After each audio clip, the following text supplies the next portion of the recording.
നമ്മുടെ ഹംപി ട്രിപ്പിൻ്റെ സെക്കൻഡ് പാർട്ടാണിപ്പോൾ ഇത്. അപ്പോൾ ഫസ്റ്റ് പാർട്ടായിട്ടുള്ള ക്യൂൻസ് ബാത്ത് നമ്മൾ കണ്ടിട്ട് ഇനി നമ്മൾ കാണാൻ പോണത് റോയൽ എൻക്ലോഷർ ആണ്. അയ്യോ വഴി അവിടെയല്ലേ കാണുന്നത്? അഴികൾ വഴിയതാ മോണോലിത്തിക് സ്റ്റോൺ ഡോറാണിത്, കല്ലിൻ്റെ ഡോറ്. ഹംപിയുടെ ഫുൾ മാപ്പ് ഇതാ. വെയിലുള്ളതുകൊണ്ടാണ് നടന്നു.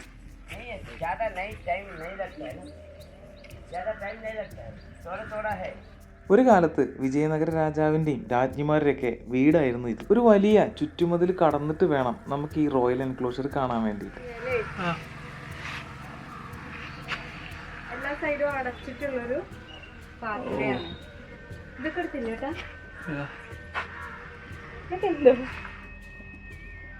ഇതിന് വല്ല ലോക്കൊക്കെ ഉണ്ടായിട്ടുണ്ട് അവിടെ കൊണ്ട്. മഹേന്ദ്ര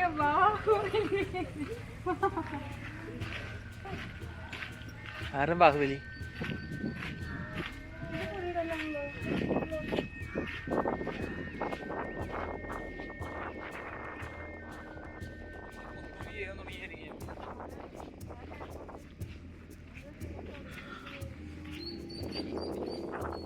ഈ വലിയ മതിൽക്കെട്ടിനകത്തേക്ക് നമുക്ക് കയറാനുള്ള വഴിയാണ് ഈ കാണുന്നത്. രണ്ട് സൈഡിലും കല്ലുകൊണ്ടൊക്കെ ആനേനെയൊക്കെ കൊത്തി വെച്ചിട്ടുള്ള നല്ല മനോഹരമായിട്ടുള്ള കൽപ്പണികളൊക്കെ ചെയ്തിട്ടുള്ള വഴി.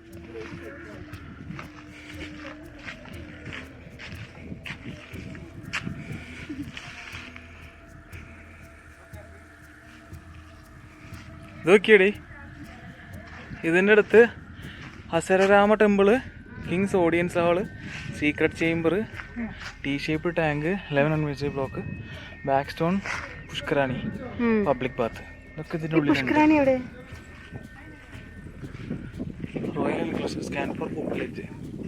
എൻ്റെ ബുക്ക്ലെറ്റ് കിട്ടും, സ്കാൻ ചെയ്ത് നോക്കണം. ഇവിടെ നമുക്ക് ആദ്യമായിട്ട് കാണാനുള്ളത് മഹാനവമി ദിബ്ബയാണ്. 3 തട്ടുകളുള്ള ഈ ഒരു നിർമ്മിതിക്ക് 8 മീറ്ററോളം ഉയരമുണ്ട്. ഇതെല്ലാം നിർമ്മിച്ചിട്ടുള്ളത് സാധാ കല്ലുകൊണ്ടും അതുപോലെ ഗ്രാനൈറ്റുകളും കൊണ്ടൊക്കെയാണ്. ഇതിന്റെ പേര് സൂചിപ്പിക്കുന്ന പോലെ തന്നെ മഹാനവമി ദിവസങ്ങളിൽ ഇതൊരു പ്ലാറ്റ്ഫോം ആയിട്ടാണ് ഉപയോഗിച്ചിരുന്നത്. ഇത്തരം വിശേഷ ദിവസങ്ങളിലെല്ലാം രാജാവ് ഈ ഒരു പ്ലാറ്റ്ഫോമിന്റെ മുകളിൽ നിന്നിട്ടാണ് പ്രജകളെയൊക്കെ അഭിസംബോധന ചെയ്തിരുന്നത്. അപ്പോൾ നമുക്കും ഇതിന്റെ മുകളിൽ കയറിയിട്ട് അവിടുത്തെ ഒരു വ്യൂ ഒന്ന് കണ്ടിട്ട് വരാം.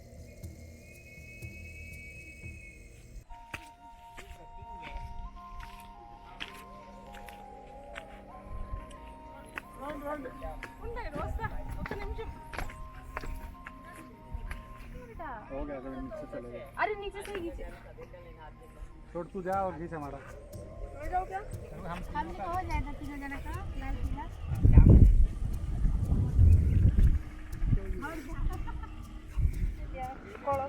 അടിക്ക് ഇറങ്ങാനുള്ള വേണ്ടി വാ.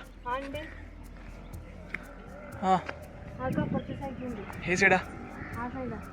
എങ്ങനെയാ പോവാ?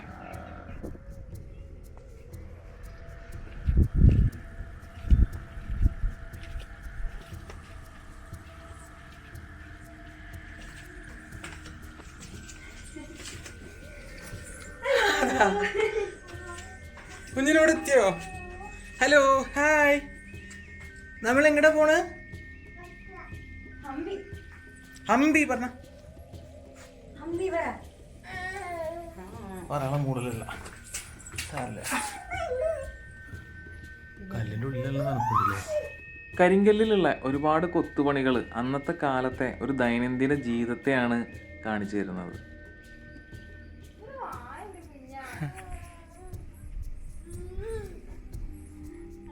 കല്ലുകളിലുള്ള കൊത്തുപണികളും അതുപോലെ ഈ നിർമ്മിതിയൊക്കെ കാണുമ്പോൾ ശരിക്കും നമുക്ക് അത്ഭുതമാണ് തോന്നുന്നത്. പലതും നശിച്ചു കിടക്കുന്ന അവസ്ഥയിലാണെങ്കിലും ഇതിൻ്റെ മുകളിൽ കയറി നമുക്ക് താഴത്തേക്ക് നോക്കുമ്പോൾ അതെല്ലാം പഴയ കാലത്ത് അവിടെ ഉണ്ടായിരുന്ന പോലെയുള്ള ഒരു ഫീലൊക്കെ കിട്ടുന്നുണ്ട്.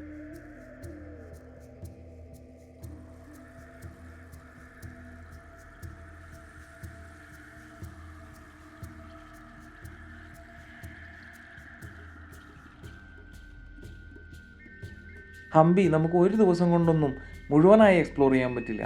മുഴുവൻ കാഴ്ചകളും കണ്ട് തീർക്കണമെങ്കിൽ നമുക്ക് അത്രയും സമയം വേണം. ഓരോ നിർമ്മിതികളും നമ്മളെ അവിടെ പിടിച്ചിരുത്തുന്ന തരത്തിലുള്ളതാണ്. ഇനിയും ഒരുപാട് അത്ഭുതങ്ങൾ നമുക്ക് ഹംപിയിൽ കാണാനുണ്ട്. അപ്പോൾ അത് അടുത്ത വീഡിയോയിലായിട്ട് കാണാം.